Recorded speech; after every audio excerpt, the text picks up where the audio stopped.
Hello and welcome to another Dead Pixel, a podcast about games, entertainment, life, a little bit of everything between. With me today is the man who, for Father's Day, decided to purposely break his truck just to make sure his dad had something to do. Nick, how you doing, Nick? Doing good. Yeah, my dad likes to work on trucks, so I like to give him a truck to work on. Um, so a nice old trick. Make sure he knows, that he's still needed. Yeah, I can see that. Be like, oh, I don't know what's going on with this. It just, for some reason, it won't turn over. It's like, oh, wait a minute. Spark plugs out? Oh, how did that happen? Those things must just jump out on their own. Yeah. It's got fingerprints on it. That's weird. Looks like somebody ripped it. And for Yeah, some reason, my neighbor's car window smashed in. Huh, who'd have thought?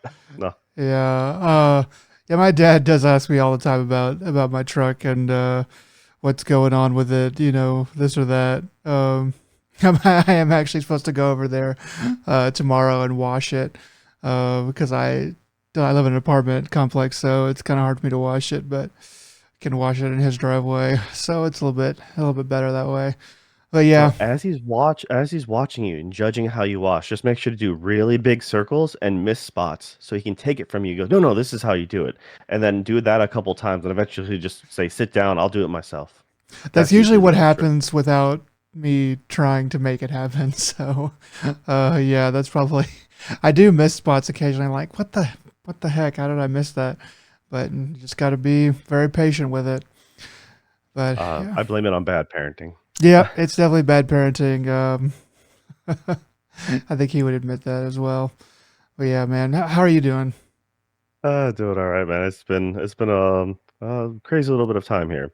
So yeah, it's we ended up just having my console or my PC decided to stop working with Game Pass.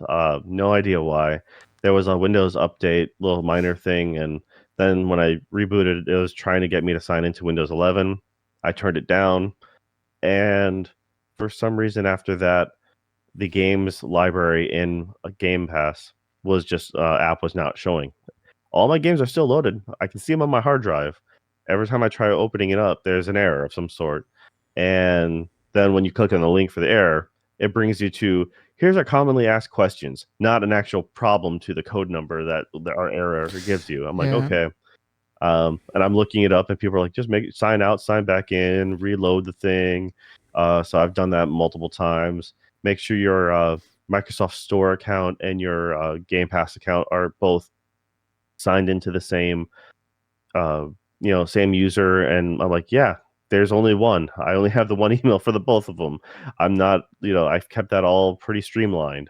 And yeah, for some reason, it's just not working. I've spent a little over a week now dealing with this, and it's been pretty garbage to the point where I may just do a clean reboot of my, entire system.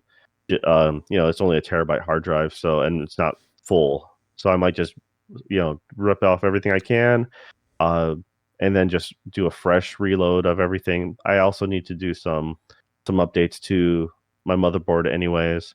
So I'm like, yeah, it's a good time to do a whole new set of maintenance. yeah. But I wonder if it's being because forced you. to do it is really irking me. I wonder if it's because you have such a. If you have a because you have a newer system that all that stuff got put in. I don't even know why that would be because you're still running Windows 10, right? Yep.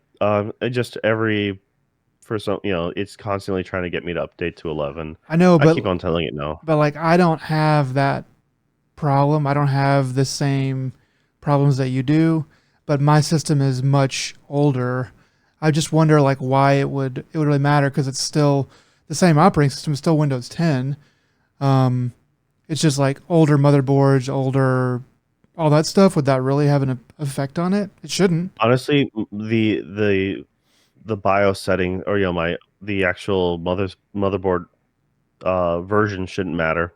Uh, I'm just ready to, I might as well just do. That's why I haven't bothered updating it. That's essentially, it's like, well, it doesn't matter. Yeah, it's a little old. Honestly, I don't care. And everything works just fine. I'm not really sure what the glitch in the system is. Theoretically, just a rate, removing the Xbox app and all the other games, app should, and then reloading them should be all I need to do to fix the thing. Yeah. Um, it's not even showing me the games playable in the Games Pass app. Like it'll show me, you can kind of play it, show the cloud system version, but it won't like say like re-download or anything like that. It's like it's as if I don't have an account with Game Pass. And then I go onto my console and the Series X, and everything's just fine. I have all the games ready to play that I've already downloaded, and yeah, not a problem on the Xbox Series X, but the PC for some reason is giving me a really hard time. So it's actually, like I said, it's left a really bad taste in my mouth. Everything has been great with Games Pass until now, and I have all the games literally on my system. I can look at them from both my hard drives, no problem. But when I try to open them, that's when it's just like it's giving me an error. Uh, and yeah, I guess I should probably email tech support or some crap like that. But the fact is, anything I found online so far hasn't done anything. And yeah, it's been, like I said, it's super confusing. Yeah. Don't know why I just stopped because it worked just fine a little over, the beginning of last week. But this whole last 8 days or so, just been nothing but a nightmare. I've spent quite a bit of time that I could be doing just about anything else. I mean, Yeah. so That's super irritating, man. Computer stuff, that is one thing that tends to happen a lot more on PCs is all the junk you just kind of have to deal with over console, but it's a much better experience if you can get it working. yeah. I mean, that has always been the argument of a console is, a plug and play solution, not having to worry about it, settings and all that. But I mean, we'll see. Hopefully I'll get this thing working. And if I do, I'll most definitely update you on that because, I'm unfortunately it's going to be something like I just clean wipe my system and it'll magically start working again. At least, gosh, I hope so. For a Because if it's while. not, I'm gonna I will be fuming. So yeah. How about you though? How's it been since last we chatted? Hello, Joe. You tried to get rid of me. I'm doing good. But I'm doing good overall. I've just been playing some games, and um, we've tried to record the past 2 nights, and been thwarted both times. The first night, the power in my whole apartment complex, and turns out my whole, like, several neighborhoods in the area went out. I don't know what happened, but literally when we were about to start recording, I think you're about to jump on, the power went down.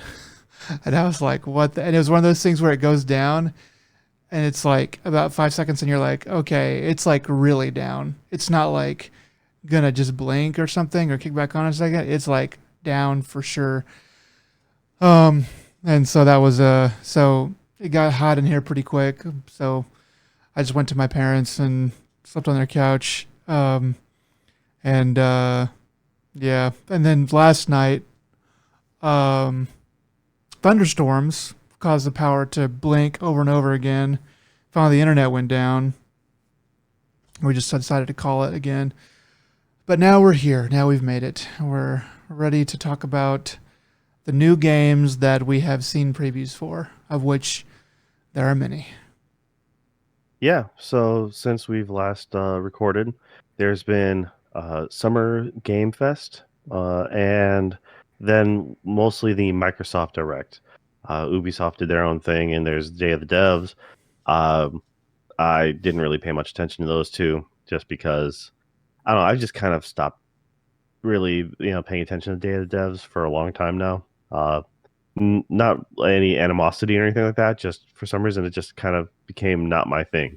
Yeah. And then usually, if it's something really awesome, it'll be thrown into like any other media that I consume, and I'm like, all right, yep, that's really cool. But yeah, that's about it. So no, let's go to the main things that we liked from Summer Game Fest.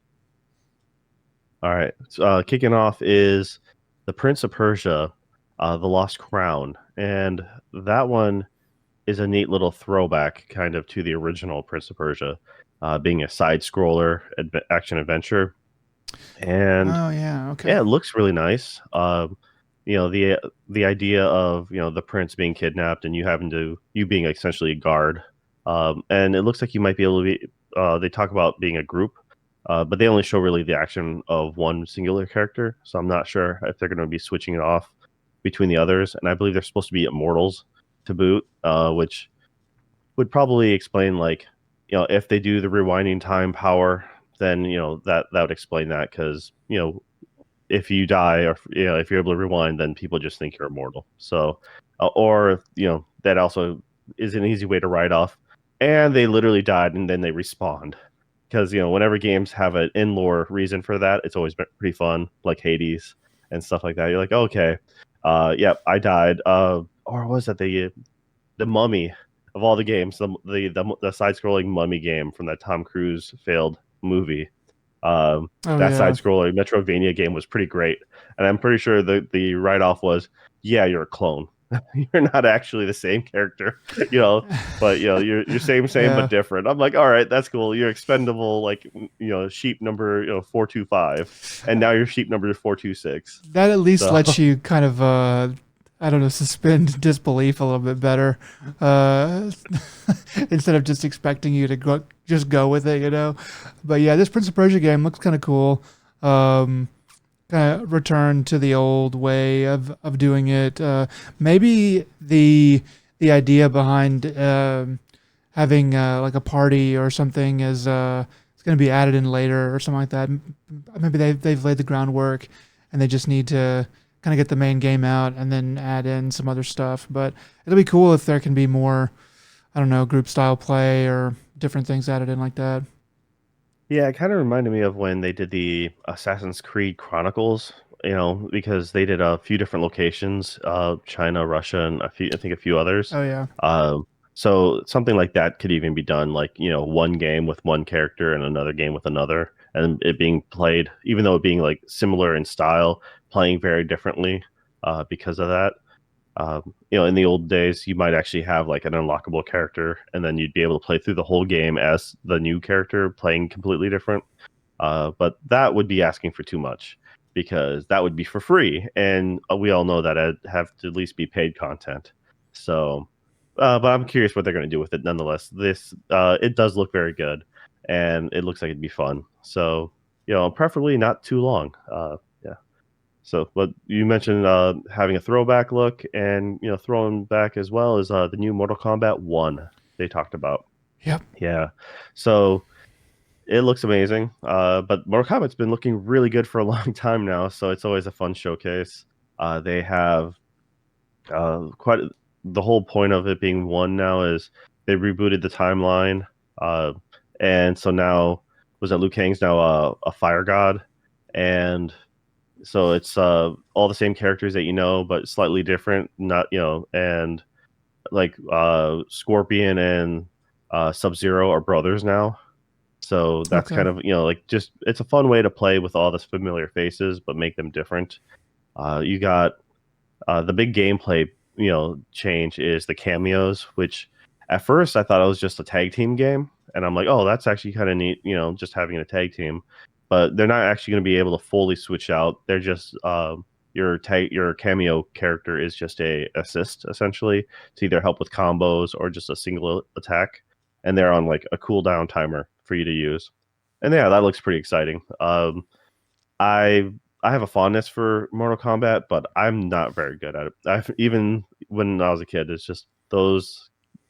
There's something about the way they've played I've never been really good at. So, but I do enjoy like the gist of it, and especially since 9, 10, and 11 had a fun story.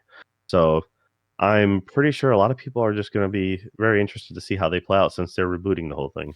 Yeah, the game does look really nice. The last time I played a Mortal Kombat was 9, and the computer kicked my ass pretty hard. So I was like, well, okay. Haven't had occasion to get back into 10 or 11. But this does look fantastic. I got a buddy that plays Mortal Kombat. I was pretty surprised to hear that. But so I didn't have a plan to get involved with this one. Um, because there are so many other games out there, but because I know somebody now who is definitely going to get into it, uh, I might reach out and try to grab it. Do you have plans to play this at all, or are you gonna pass and do something else? I'm really on the fence about trying to buy a new fight stick for the current consoles, Yeah, and that's the thing is like, do I really want to spend an extra $200 for a solid fight stick? When yeah, especially since Street Fighter just came out, and things like that. I'm like, yeah, I'm more of a Street Fighter speed kind of guy than Mortal Kombat. I'm very curious to see how it plays, but honestly, I'm probably not going to get it right when it comes out. Just well, I'm yeah, I like fighting games. I'm garbage at fighting games. That yeah, is generally how it goes. Um, it's just and the few times a fighting game has a story, I'm like, oh, that's awesome.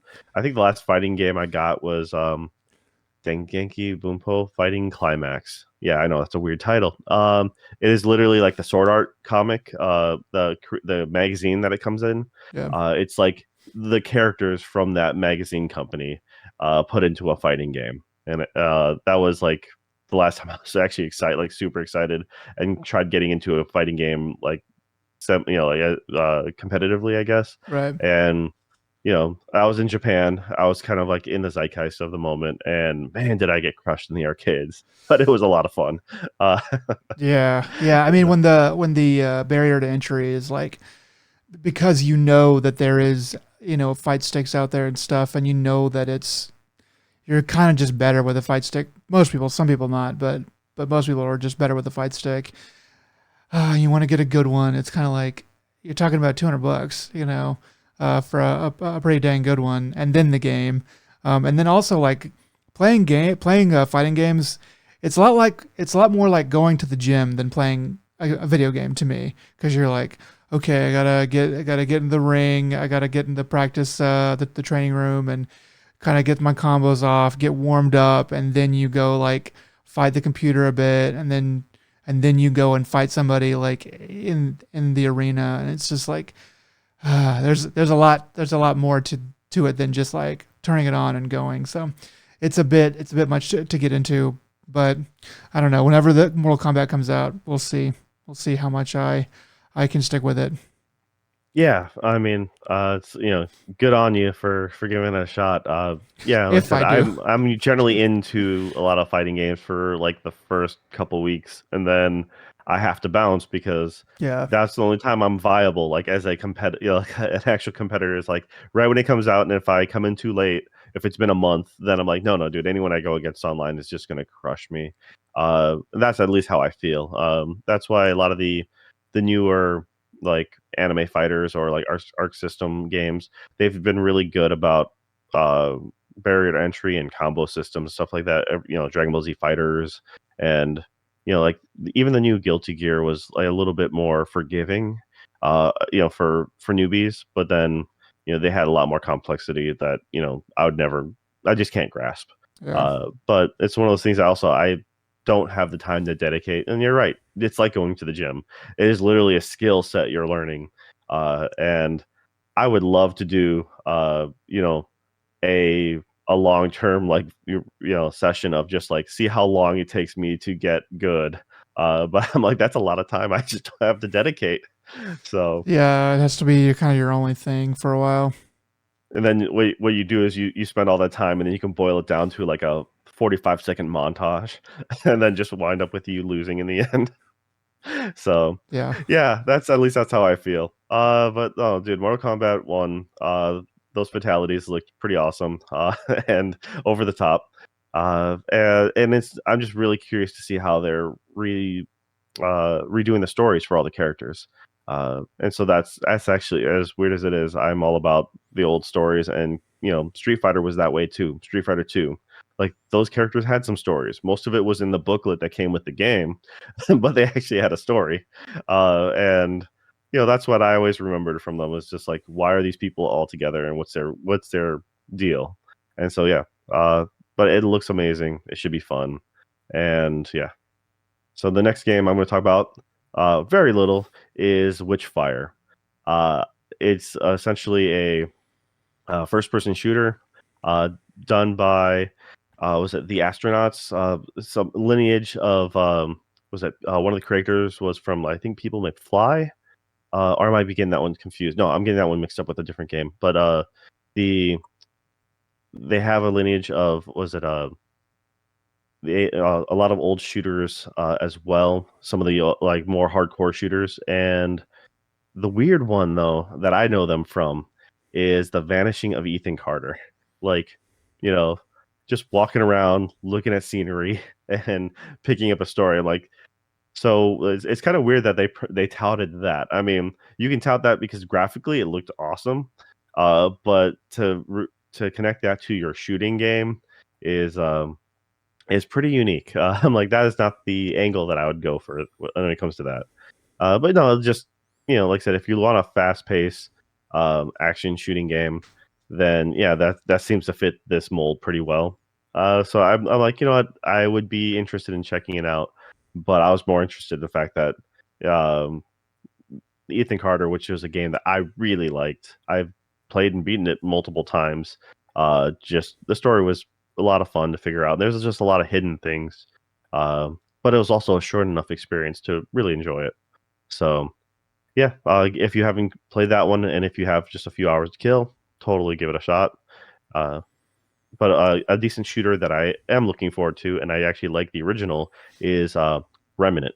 So they showed Remnant 2. Remnant 1 from the Ashes was the best way to explain that game is like a Souls-esque game, but that's a shooter.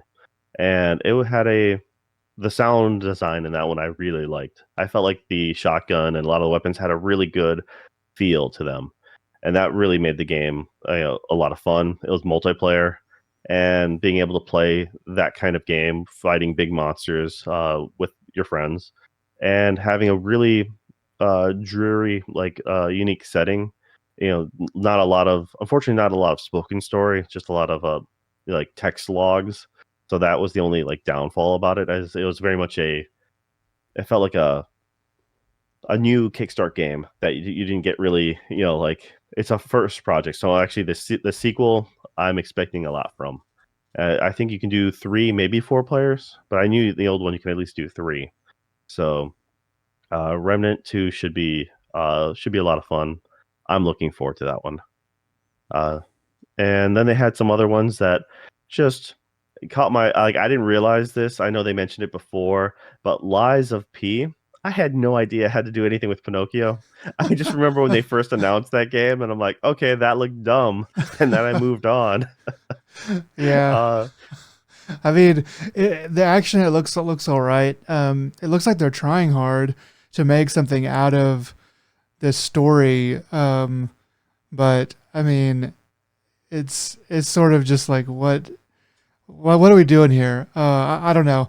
We'll see what it ends up being. But I think you told me before the podcast that it's coming to Game Pass. Is that right?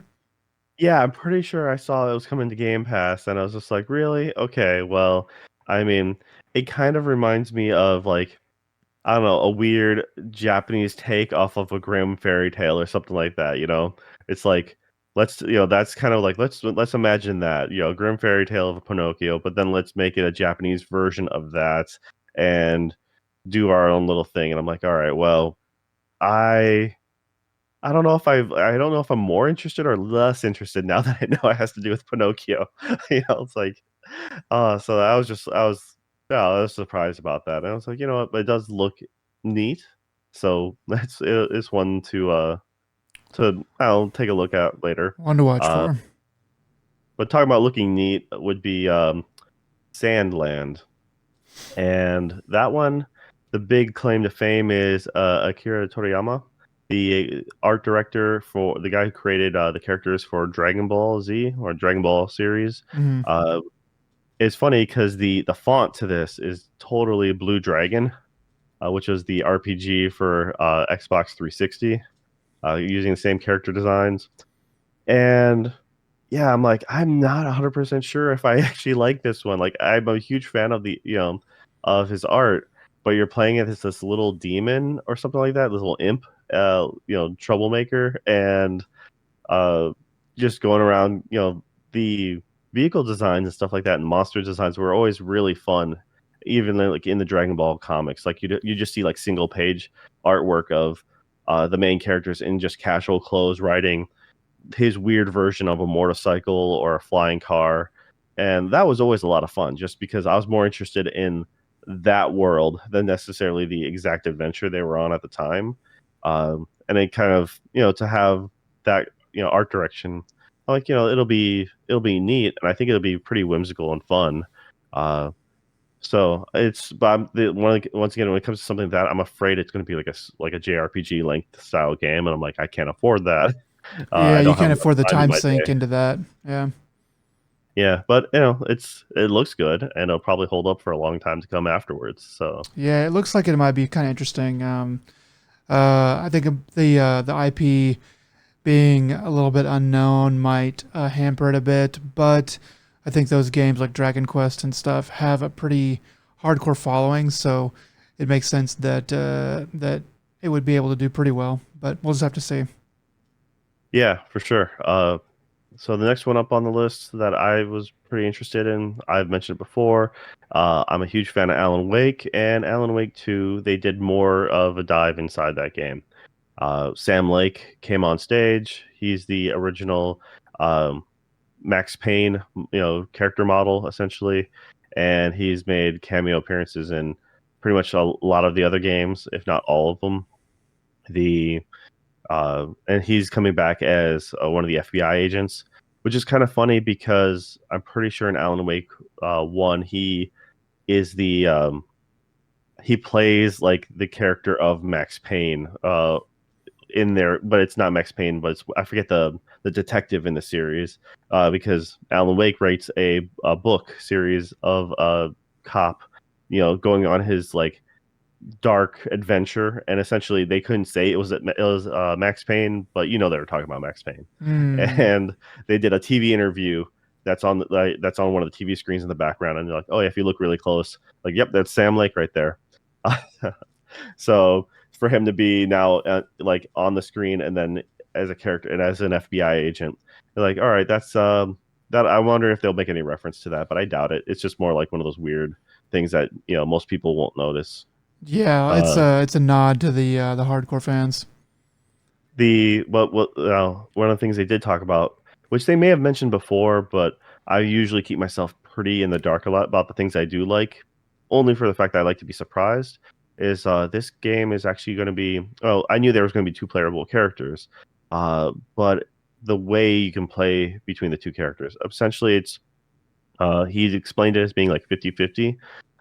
So the time spent, you can either more or less play the entire game uh, as Alan Wake, and then or his half, and then switch over to Saga, which I did not realize that was the female FBI agent's name, and I don't necessarily like the name. Uh, you might as well have Saga Quest Journey as their full name or something. I just don't Uh, think it's the kind of game that has a character with that kind of name. I mean, to me, like the name of the game is like the most like I guess it's not.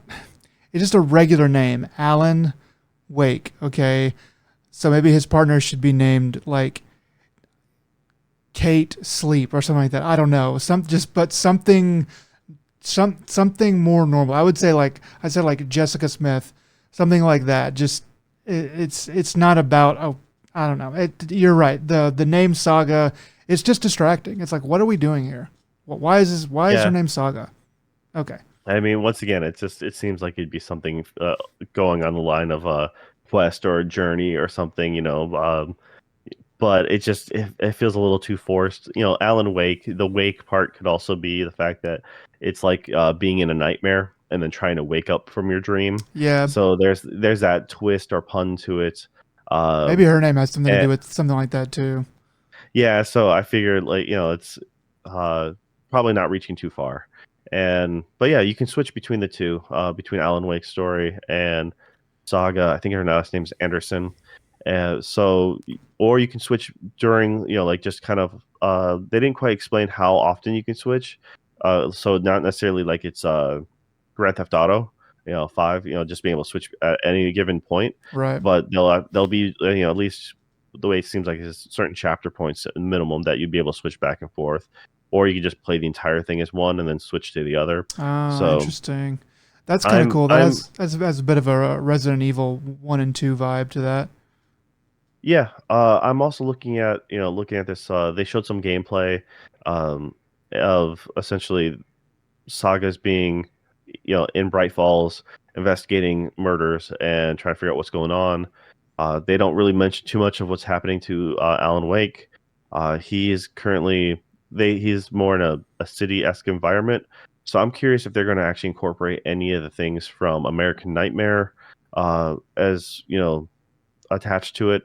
Mm. There's but one of the things he did mention, Sam Lake, saying you do not have to do your homework, so you can come into this fresh. If you haven't played the first one, they're trying to make it accessible for new fans, which is good because the game was essentially only 360 exclusive for like the longest time until they remade it. Well, that and I So mean that and it's been so long since the first one and the extra stuff was, American Nightmare was made. So it's like asking people if any game, this is a game that you would want to have a pretty good fresh start for a lot of new players because there's going to be a lot of new players. yeah, I mean they did remaster it not that long ago, but at the same time, that's also a big ask to be like play. You have to play through those remastered before you get to the new one. So yeah, no, but it's comforting to know that they're aware of that, and they'll probably have a ton of things peppered in there for anyone who knows the series. Yeah. But at least you can come in this fresh, which for someone like you, it'll give you a chance to Well, go ahead and. I was going to ask, did you have a look at the remaster of the first one? Because that's probably the one I'm going to play. Yeah, actually, I picked it up. Actually, it was one of the few games I picked up right away. Okay. It was on Epic Store when it first came out, so I went ahead and picked it up there. I didn't beat it. I only played through the first couple chapters, and then life got in the way. I want to finish it, but it seemed really comparable. I mean, it looks really good. I haven't noticed there wasn't like any huge differences as far as like nothing about it made me want to go back and be like, no, you have to play the original. So I think it's a very good remake, and yeah, I actually haven't seen any in-depth comparisons. So I can't say that, oh yeah, they really messed up on this part, or this part's fundamentally different. But honestly, uh, I would just pick up the remake. I mean, That's the yeah, easiest way to do it. my main question is it didn't break anything or screw anything up royally, so it's the one to play because graphically it's going to be better. Yeah, it's there's a they made a couple improvements, like slice of life improvements or whatever that you can do, for normal gameplay, and it looks great. So Awesome. the the only reason why I play the original is because I had put so much time into it. I platinum or I got all the achievements for it on Xbox back in the day, and it was such. I played it all. I played the crap out of that game. It looks like the gameplay, the actual combat, is relatively the same. Uh, Okay. because they did show a little bit of Saga fighting one of the enemies, though I guess it showed it being it felt a little more brutal, I guess, than the original. Uh, just a little more, yeah, just slightly a little bit more gore, I Okay. guess. It wasn't like overly bloody or anything like that, but just the gunshots and stuff had more impact than they did in the previous. Uh, but no, other than, it's like, I think as far as the combat goes, some people liked it, some people didn't. Remedy has really come a long way in their shooting sense, thanks to Control, and so I think it'll be pretty decent with the firearm combat. And it was mostly just a dodge mechanics that you ended up becoming second nature after playing Alan Wake 1, because you'd hear audio cues, and so you knew that off screen, like below you, you're about to be attacked. So then you just automatically hit the dodge button, and you can time would slow just enough so you can get a nice little cinematic dodge as you got out of the way, and that was always thrilling. So yeah, Like I said, I'm super stoked about Alan Wake 2. That's one of the few games that's supposed to be coming out this October. In fact, October has quite a few games coming out like back to back, but that is like the one I'm most definitely leaving on my list. Yeah, weird. They had a couple weird crossovers mentioned. One of which was like Street Fighter and XO Primal, which is like that came out of nowhere. Okay. But one of the other ones is like, yeah, John Carpenter, the guy from Escape from New York, The Thing, They Live, now has his name tied to Toxic Commando, and I'm not really sure what the heck this game is. All you see is a bunch of dudes riding in like vehicles, mowing down monsters, and some stuff on foot. But it looked a lot like just a vehicle combat game. So, yeah, I'm not really sure. But it's just, I don't know. It was just weird. If he does his own music like he's done for his old movies, I would actually be kind of down for that. Yeah, I Uh, mean, John Carpenter is a legend in horror and the movie industry and stuff like that. So, I hope that I saw a couple screenshots. It looks pretty cool. It looks like it's gonna definitely borrow from his world. And I just hope that it ends up being something kind of interesting. But yeah, it's sort of like what is really going on here. I guess we'll just have to wait and see. Yeah. And then another oddity, which has been announced already before, but this is the first time I got a close look at it. And then I should talk to you before we started recording, and you got to take a look at it too, was Palworld, which was literally talked, Keeley said, Pokemon with guns. And I'm like, oh, that's that game? I heard about this. And then I looked at it and I'm like, oh, no joke, yo. That is totally Pokemon. They don't even hide like the character design. They're like, yeah, let's just take this really frumpy design, just tweak it just a little bit and like not get sued for it, and then strap guns to them, like a Gatling gun to like an electric buzz or whatever. And I'm like, no joke, okay. And It then you're like, you got more excited as you looked at the trailer, which was really funny. Yeah, it looks pretty competent as far as like a video game. You know how it works and moves. The graphics look good. I think it's going to be on a a next gen console or whatever. But yeah, it's to use a phrase that you like to use up pretty often. It looks like the right kind of stupid. It looks really dumb, but it also looks super fun. The guns, like some of like the little sheep creatures, with like hunkered down behind some barracks with like machine guns, looks hilarious. Something I've noticed with Pokemon, the recent Pokemons that have come out is that they just look really like you're in just these really bare worlds where there's not a lot going on, and this game doesn't look like it's crazy busy like a Ratchet and Clank or anything like that, but it does look like there's a lot more kind of on the screen at one time and different actions sort of flying around. So it looks like it's going to be a better, funnier version of Pokemon. Like we'll see how it turns out, but I definitely like what they're trying to do. So I'm a little bit excited, I got to say. I think we lost your volume there. All right, how about now? Gotcha back. All right, that's annoying, but okay. Just keep on keeping on. All right. Well, as your slogan is, everything's better with guns. Then you got here coming up is like a dragon, or the Gaiden, the man who erased his name. So this is actually the next installment of Kiryu, which is the main protagonist of the entire Yakuza series.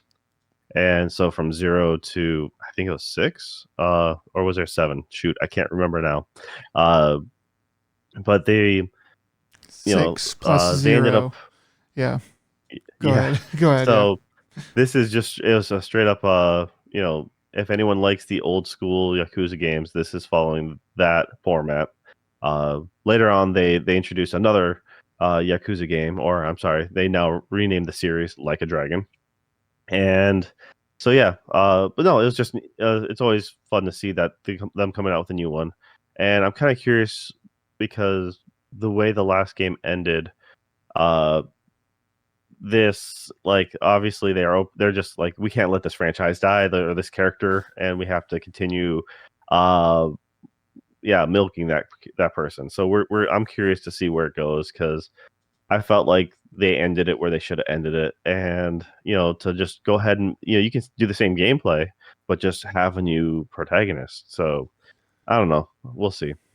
Yeah. And the last major thing for the Summer Game Fest that was, I guess their last bit that they showed was the new Final Fantasy Rebirth, Final Fantasy VII Rebirth, and I'm I don't know, curious about it, I guess. I'm not a big fan of the remake. Not to the hype of everyone else. I love Final Fantasy VII. It's probably my favorite Final Fantasy of the original, series. And I think it's mostly because everyone kind of gets it's the first major for whatever Final Fantasy you really get into and complete. That's generally marked as your favorite, just full stop. And that was it for me. I mean, 6 is a really high up there, and so is 8, and 8's kind of like that's iffy with a lot of people. But I don't know, just I really liked 7, and I really didn't care for what they did to 7 in the remake. They made it look really good, but also I couldn't be done with that game fast enough. You really just I don't know, there was just something about it that really just rubbed me the wrong way. I didn't play the intergrade, the add-on content with Yuffie, so I don't know if any of that really panned out any better. Uh, but essentially, they took the base game and they made it, almost what you remember, just looking different, like the same story beats, and just enough tweaks to be like, yeah, we are recognizing that we're a different thing. Um, and I mentioned to you before, but this is reminding me of Neon Genesis, actually. Their whole their new movie series that they ended up coming out with.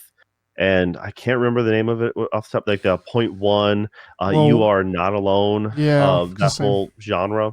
Mm. So the first movie is very much the like as you remember the series, except for like the zinger towards the end. We're like, oh wow, this is different, and you just acknowledge it's different. And then as the movies, like those the other 2, 3, and 4 had gone on, it's like, oh, you're changing it up. Um, so you're taking some, like which is fine, but because it took so long, you kind of lost a lot of interest in it. And that's how I feel that this is. I'm like, well, you really need to be pumping these out faster because by the time you're done, you're going to do a Kingdom Hearts thing to me. And, the first couple were like, oh, yeah, this isn't bad. And then all of a sudden, by the time you're like, I don't care anymore because you're not done and you're just rehashing other garbage stuff to throw out because you literally can't finish this game. So I'm hoping that's not the case with Final Fantasy Rebirth, but it clearly looks good. They've made a lot of references to things that not necessarily in the original story, and hey, if they play it well, they play it well, and it's they've already mentioned other characters at different points that shouldn't normally wouldn't have been mentioned from the first Rebirth, not Rebirth. I'm sorry, from the remake, and so I'm hoping they do it justice. I'm also hoping they don't make this into like 5 more games. So Yeah, I think the idea was for it to be a trilogy, which it's kind of, I think you mentioned earlier, it's sort of expanded out to being more than just really a trilogy. There's some other offshoot games that have kind of come out of it. It's, Final Fantasy VII is now a franchise really on its own. It does look very nice. It looks pretty like the first like the Final Fantasy VII remake. Yeah, like the gameplay for that remake was spread very thin. It was a lot of doing the same thing. It was a hallway RPG in a lot of ways. They did a really good job of making it not really look like that, but when you actually played it, you were like, okay, I'm running down a hallway, and running into enemies and kind of over and over again. What they did with the characters was okay, I think, in the first one. This one, some of what I've heard from the characters, they seem like they're getting stupider. Um, but I didn't like Barrett in the first one. I thought he might have been able to, I don't know, make him more of a human being than a caricature. How But how much more of a human being can you be just yelling out your kid's name, Marlene? I mean, that seems really human to me. I know you're right. I'm He didn't wrong swear nowhere near as much as I remember him doing in the original game. for real, man. Yeah. So anyway, it's yeah. I played the first one. I didn't finish the remake thing, and I got pretty far in it, but I dropped off of it. Kind of wanted to go back because I'm not. I don't know. I think but I'm 30 hours in. But so I think I have like 10 more hours to go, and it's just insane to think that I have 10 more hours of that game left to play. But I I gotta look back because I don't remember it taking that long. But I do remember just being like, just get over this. But I also like skipped doing all these summons. I'm like, I don't need any of these summons. I'm done. I don't need to well, do these mock battles. I could be wrong. I did kind of go off, here and there. So, and do a little bit of extra stuff when it was available. But I just remember Vinny Caravella. I think he was on. It was on. It had to be on Giant Bomb Nextlander. back in the day, No, I think it or was on Nextlander. By this time, maybe it was Giant Bomb, but it had to be the very end of his role at Giant Bomb. Anyway, I remember him talking about it.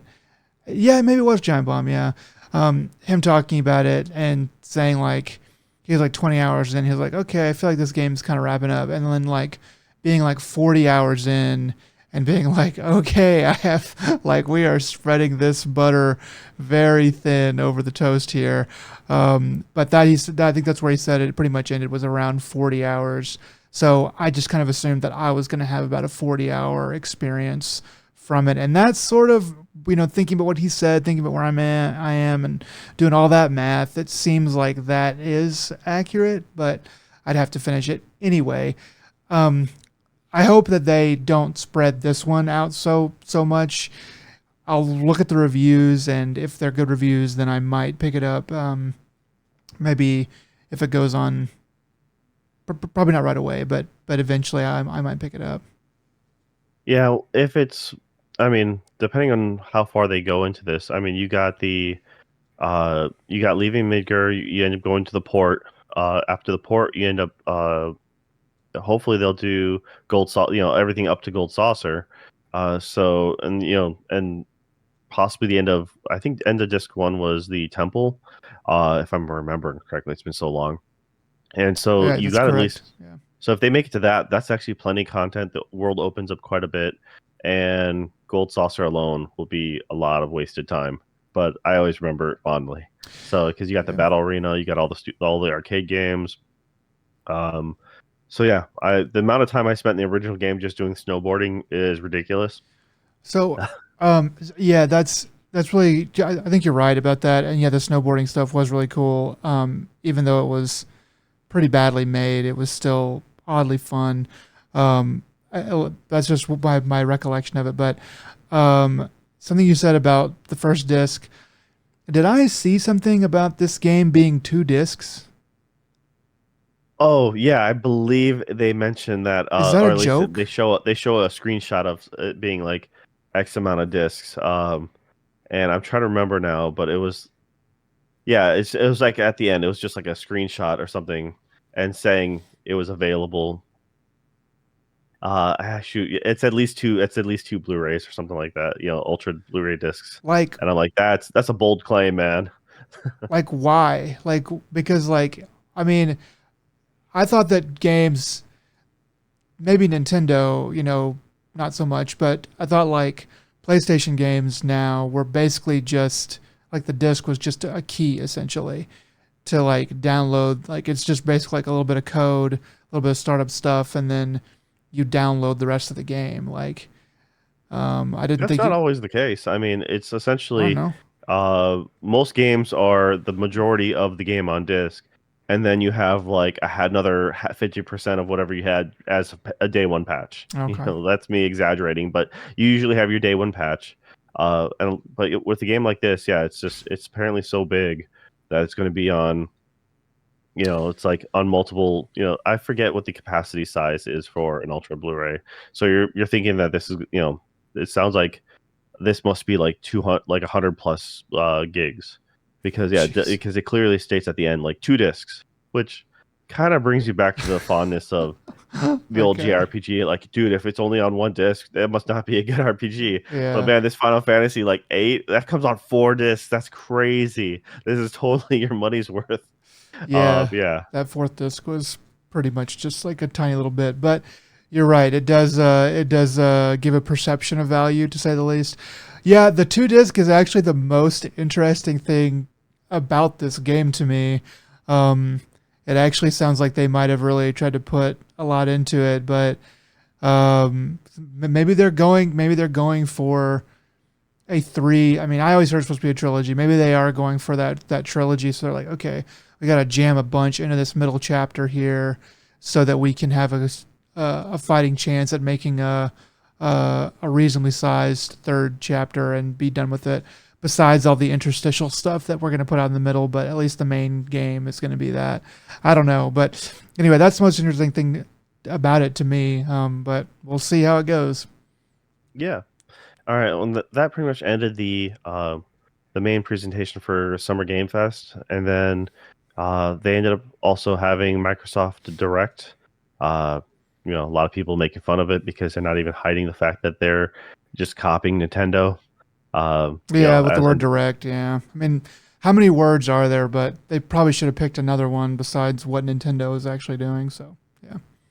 I mean, look at the gaming library for how many times you can reuse the word R as a secondary title to your game. Yeah. So Yeah, that's pretty funny. But yeah, I mean, so I don't know. Did you need to take a break at all?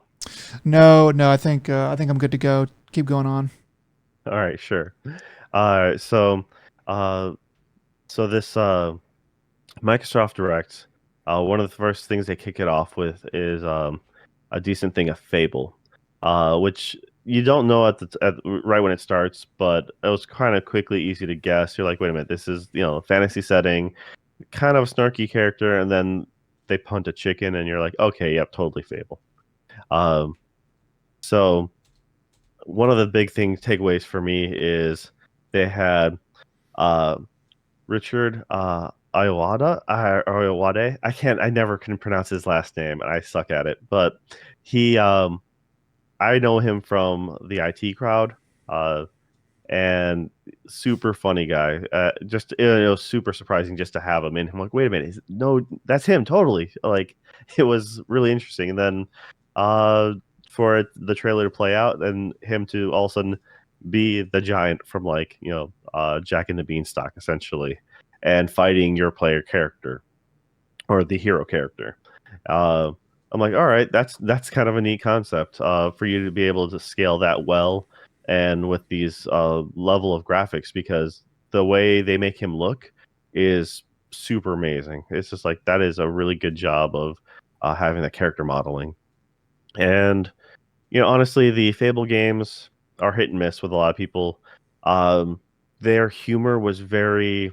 I remember like a lot of people just referring to it as like very British or something, but it was just that was just Americans not being just be like that's not our sense of humor, and it's very slapstick almost. Um, my thought was Peter Molyneux was always promising the world, and it always never came close. I'm like, that man knows how to sell something, that's for sure. Because he was like, Fable 2, you can chop down a tree and it'll grow throughout the time of your game, and you know, like all this other stuff, and it's just like, dude, not even close.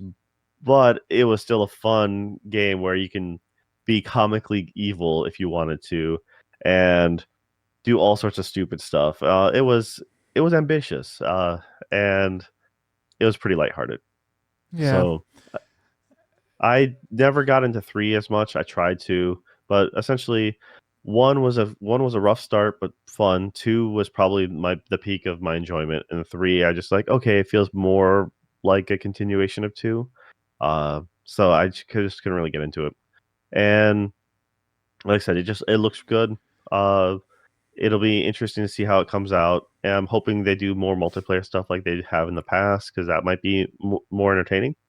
Uh, but yeah, so I just wanted to give props out because I was like, dude, that looks amazing as far as his his likeness. Yeah, man. And I mean, Fable. I am. Yeah, I missed those games. I didn't have an Xbox. Was it Xbox and Xbox 360? Is that what they were on? Or were uh, they all on Xbox 360? yeah, it was was it Lionhead Studios, I believe. Yeah, Okay. Yeah, they were big time games back then. I missed them, but I remember hearing all about them and hearing that they were really great. So I'm kind of interested in this. I feel like there should be more fanfare, but we'll see how it turns out. But yeah, maybe it'll end up being a return to form for Fable. We'll see. yeah. I mean, one could only hope. Uh, and all right, we have here. These are gonna be a little out of order, but one of the exciting ones that came out that was mentioned was Persona 3 Reloaded or Reload. So this is their answer to Persona 4 Golden, and so this is them remaking the game, upping the graphics, uh, probably modernizing the gameplay, and adding extra content. So that's really exciting because most people have not touched 3. 3 is an awesome game, and it became a little more confusing because they came out with Persona 3 FES, which is the Festival Edition, which was like their complete package. But then they came out with Persona 3 for the PSP, which added better camera movement and some other quality of life stuff, but it didn't add the bonus content from the festival edition. Mm, So you were like a lot of people were, you're torn between which one do I play? And my answer was always play the portable version because that plays better, and then just more or less watch the like find a YouTube video and watch the additional content that you missed from the festival. mm. But this will probably, this is going to presumably have all that and more. So that's really good to know. I Yeah, mean, it looks really good. yeah. This So is one of the things I'm more excited for than a lot of other stuff.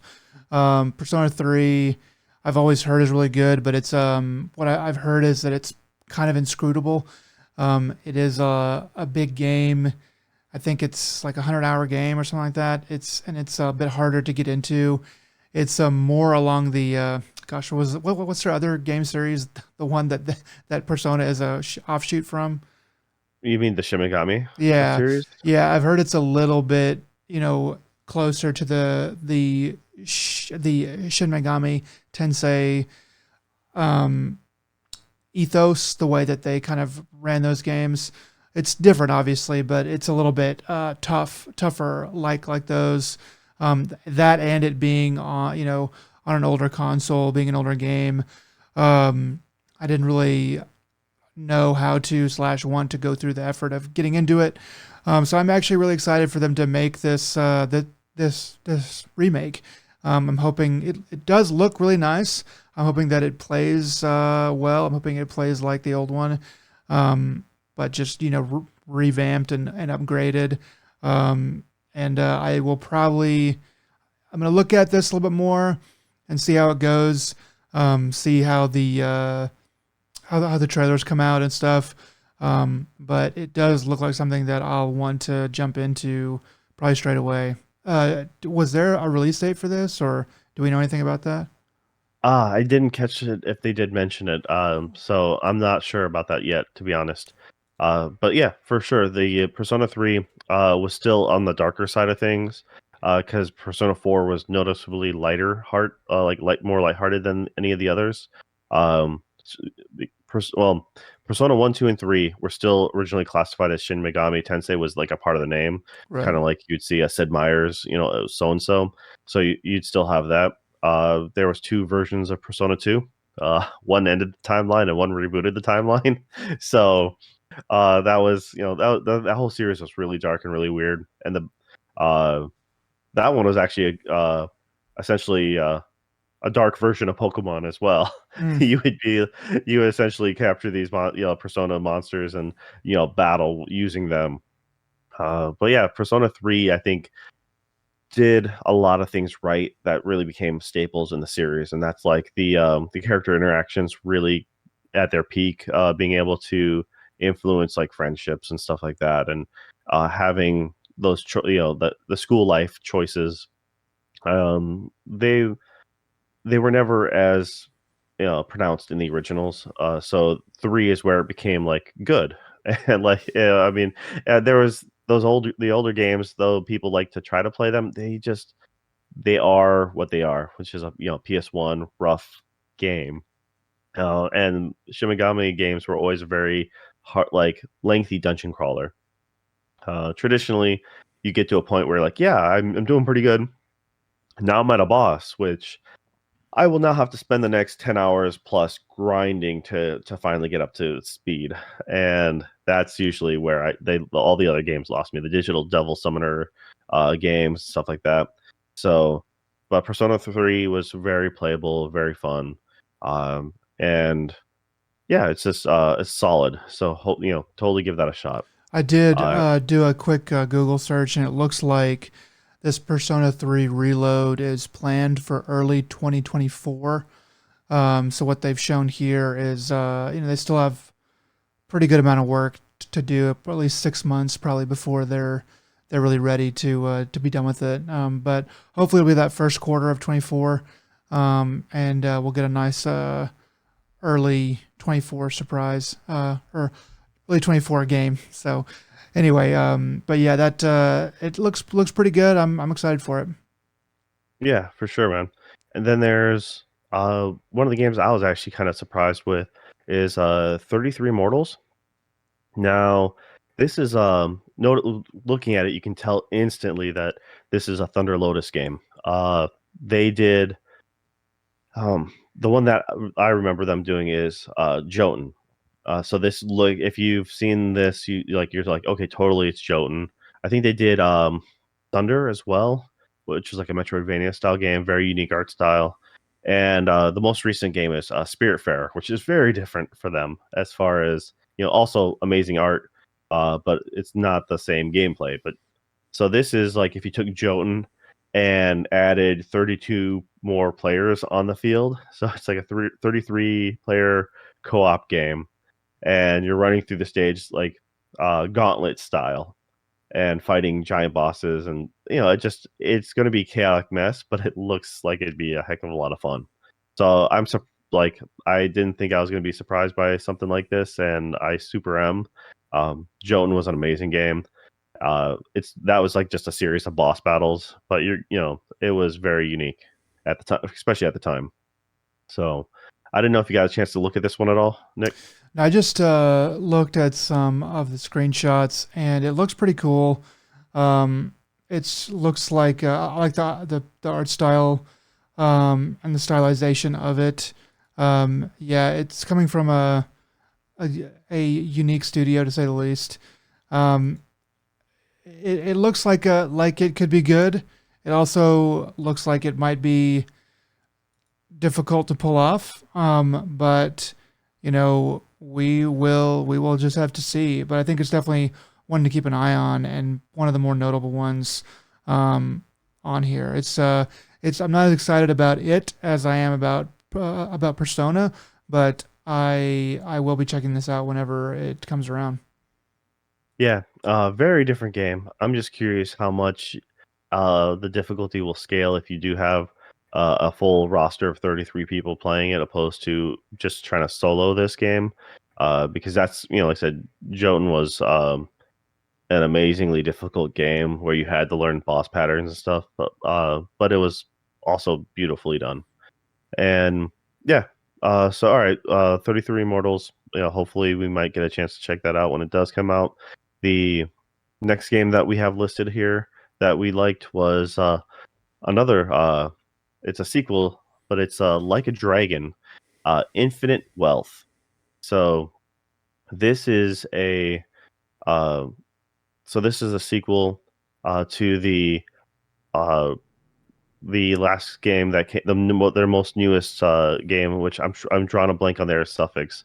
It was Like a Dragon, and this one you play. It was a turn-based style game. Uh, the comedy in that one was amazing, and this one has a great trailer for it. The main character wakes up uh, on a beach, essentially not knowing how they got there, and they're on a western beach of some sort. It could be Australia, probably Hawaii is what the vibe you're getting. But yeah, Mm. just wakes up and they're completely naked, just stranded there, and can't. So only being able to speak Japanese, and everyone around them speaking in English. So it's gonna be it'd be really weird because it'd be like an isekai type of story, right? Yeah. And then to only be able to speak your character speaking Japanese, I want to know how much, chances are they're going to quickly throw a sidekick character who's bilingual. That's my theory anyways. But I think you can get a lot of good humor and a lot of good story beats out of the fact that you can't speak the other language, or there'll be people speaking in one, like two characters probably speaking Japanese to try to hide whatever they need to from American speakers or English speakers, I should say. But like I said, I think this is going to be in Hawaii, um, but it could be somewhere like Australia or New Zealand or something like that. Yeah, So I mean, it's kind of a genius comedy setup. Like these games, these Like a Dragon games, they are from the old Yakuza lineage, and comedy and ridiculousness is a huge aspect of those games. And this is a setup, you know, just ready to take on like a lot of really funny stuff. So there's going to be a lot of low hanging comedy fruit there, and it's also a really good conceit to basically have the character or have the player start over with the same character, but have a good reason why. This is why you don't have anything or know anything, because you're a foreigner in a totally different country, literally naked when you arrive. So you literally have absolutely nothing. But I think you're right. They're probably going to introduce a character that is bilingual and help you out a bit, and then you're going to probably go through and learn all kinds of different stuff. I am betting it's Hawaii, because you know how much Japanese studios like to put things in Hawaii when they can. They definitely have a liking for that island. And everyone can see why. But yeah, it looks like it'll be pretty good. I'm uh, I'm definitely intrigued. yeah, for sure. And it's the last game was, I'm pretty sure it was just Like a Dragon, but it was like I said, it was a very unique twist on it because everyone was so used to the running around beat 'em up style, and it was kind of great because they made so many Dragon Warrior references and stuff like that, and it just in his mind, like it was almost a form of dementia. He's like, these enemies, these are like the monster mobs that I'm fight, like you'd fight in an RPG, and this is, and they kind of explain kind of in your brain how and why he's leveling up after combat, because but yeah, you end up pulling a baseball bat from the earth and holding it like the sword in the stone, essentially. That game was so stupid and so funny. Totally recommend it. I think it was for free on Game Pass for a long while too. Most of the Yakuza series Some of them were, is yeah, or for was like sure. it's gone through rotation a couple at least once, so I believe. So yeah, it's Like a Dragon is especially it's a good starting point if you don't want to jump into the actual regular Yakuza series. Just because there was, like I said, there was I think 7 games in total from 0 to 6. So, but yeah, this is I'm actually really excited about this one because the way they did the last one, I didn't get to finish it unfortunately, but I loved what I played of it. So, yeah, and the next one after this is um, Still Wakes the Deep. Now this one is was it the Chinese Room?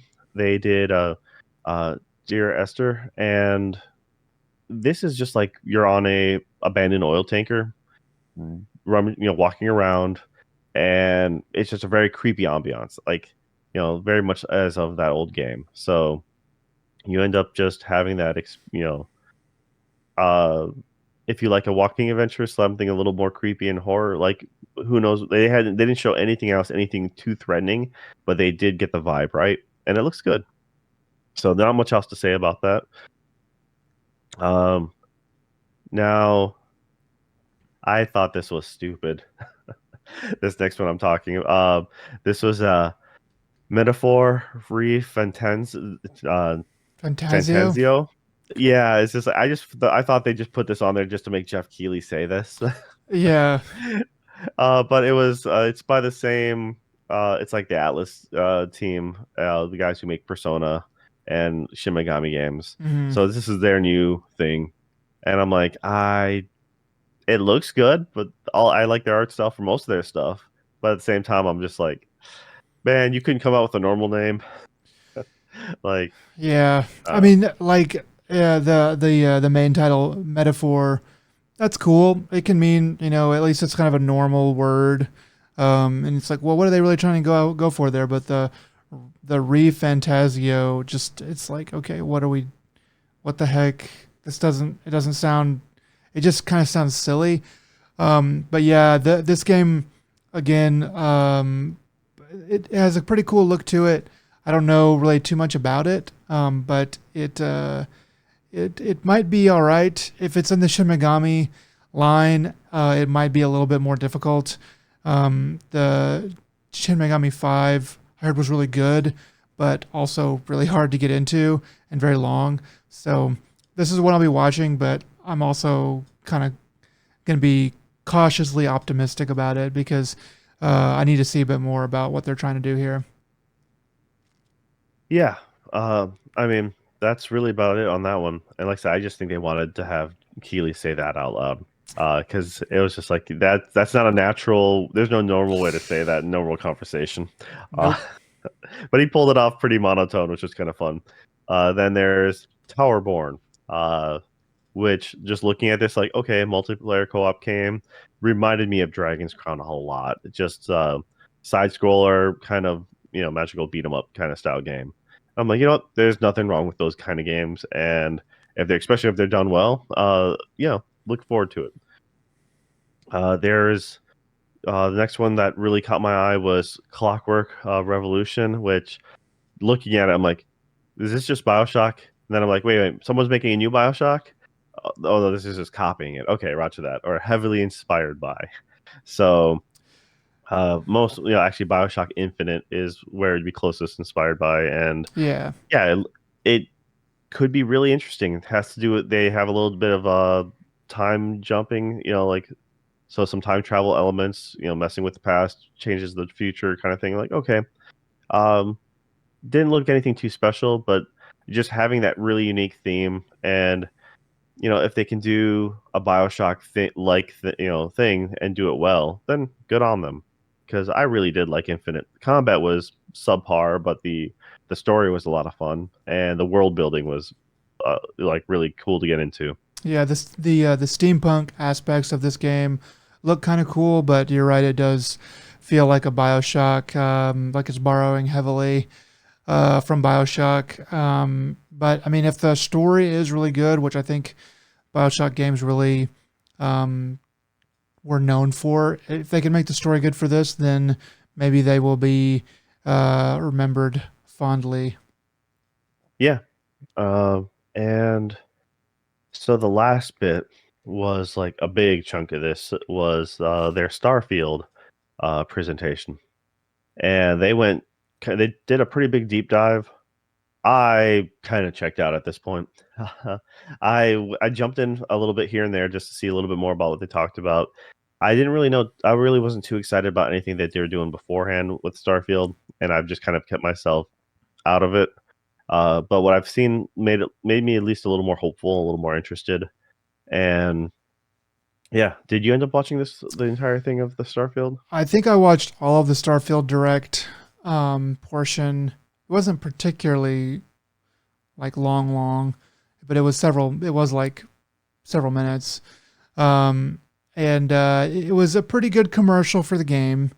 Um, it, kind of looking at, kind of reading between the lines and what they're trying to tell you.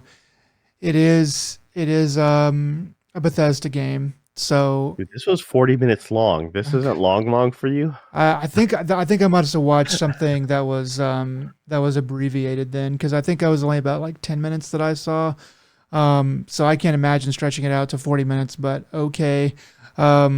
Anyway, so yeah, I mean, I am I am like I said, I was cautiously optimistic for Persona 3 Reload. I am cautiously pessimistic for Starfield. Um, Bethesda, Bethesda. They have been going in a direction that I've not been terribly fond of over the past decade or so. Um, their CEO guy or somebody over there recently came out and said that this is going to be their least buggy game ever. And I was kind of like, I mean, that's a funny joke, man, but like, also it's not funny because their games are really shitty because they're so buggy early on. A la Fallout 76. I don't know. Like, it's a pretty looking game. A la Redfield, man. That's the newest one that came out, and that's been very disappointing. Yeah, Yeah, I just kind of think of like Bethesda proper versus like Obsidian sort of being, or Arcane rather, being kind of, I kind of leave that, on them. But you're right. I mean, it is Bethesda. I just like this game looks nice, but it also looks like it could be boring. It also looks like it could be very, very boring. Just like, here you go, No Man's Skyrim, mine this, go here, shoot this, without really a whole lot of storyline to keep you going. The old knock on Bethesda games is they're an ocean of content, an inch deep. It's like, so I'm really suspecting that that's what Starfield is going to be, is a lot of surface level content. And it's like, well, what you see is what you get. And that's literally it. Um, we'll have to see, but, the stuff they talked about, they at least make it sound nice. They at least make it sound like it's done and finished and ready to go. And it's not going to be, uh, uh, shit hitting the fan whenever it launches. But been fooled before, so we'll see. What do you yeah, think? no, for sure. I wouldn't hold my breath. That's one of the reasons why I'm just like I've not really cared too much, especially where Microsoft has really not had a good. They haven't done a good job with any of their, what you'd consider a tent pole, like exclusive, or these are the things that we're known for. These are our studios, and it's been really sad. So Yeah, we'll see about this. But then again, the last couple Fallout games, the last couple anything they've done is just um depressing, I guess is the best way to put it. Especially if you're long term fans. Like if you start now, you're like, oh, this is just how they've always been, and that's fine. But a lot of us remember when they used to be super amazing and they could do no wrong. That's the thing, is yeah, like, oh yeah, dude, they're coming out with something guaranteed to hit it out of the park. Them and BioWare, like hmm growing up, like we're always like top notch, always the best. Doesn't matter. Pure faith alone. I'll be like, yeah, full in day one, buy it, don't care about the reviews. Like it's gonna be good. Neither company can, hold anything together in it. So yeah, that's really about it. I believe that comes out in September. Or at least that's what they're saying. We'll see if it gets pushed back or not. And yeah, let's for looks like October, like I mentioned before, is going to be super busy because you have that Forza is coming out then, and or at least slated to on the 10th. Um, the new Assassin's Creed that we didn't mention, but the Oh yeah. Mirage, which is going to be their new take. That is coming out on the 12th. You have Alan Wake on the 17th. Spider-Man, the Marvel Spider-Man 2 is coming out on the 20th. And one that you were slightly interested in or looked interesting was the City Skylines 2. Mm-hmm. And that comes out on the 24th.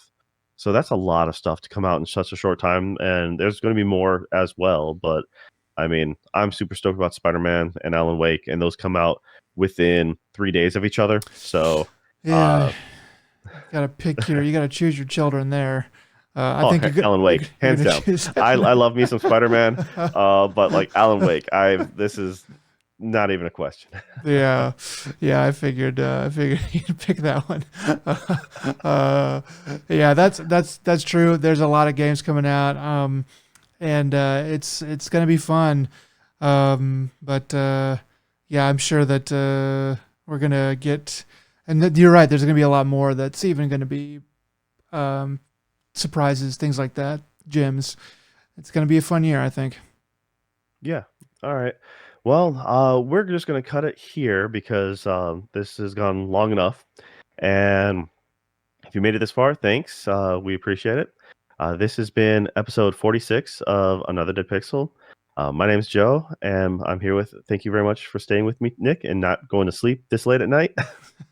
Really appreciate that. And luckily, no power troubles from the Texas Power Company. So, So yay. far, so far, so good. All right. Well, you all take care. Until next time, take it easy, guys. Bye.